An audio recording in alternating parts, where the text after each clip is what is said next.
Traders, August 8, 2018, after the market closed, I'm going to report on ticker symbol CELZ once again.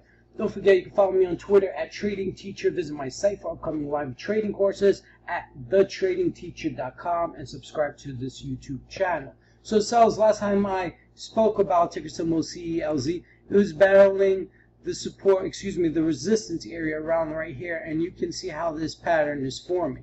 After this move, day before yesterday, there was a little uncertainty that it wanted to go lower, eyebrows raised. Remember I stated that, hey, 2 minutes before the close, if it's trading about 5.25 or something, if you want long, that would be the best time to do it. But 2 minutes before the close, it never even reached that price.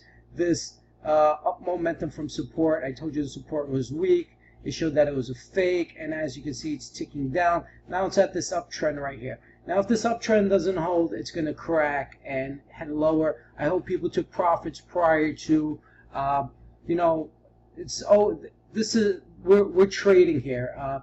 I don't recommend, I shouldn't say recommend, but in my honest opinion, if you're going to invest in something that is more predominant as far as a stock in a company. For example, don't invest in penny stocks. My honest opinion, invest in something in the NASDAQ National Market, the New York Stock Exchange, the AMEX, maybe, NASDAQ small caps. When it comes to pinks, trade it. Don't hold it and believe it'll go from 2 cents to $1. Does it happen? It happens. How often? Not too often, okay?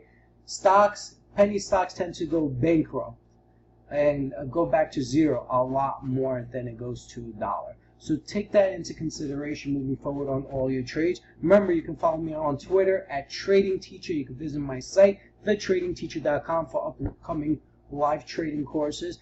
And don't forget to subscribe to this YouTube channel.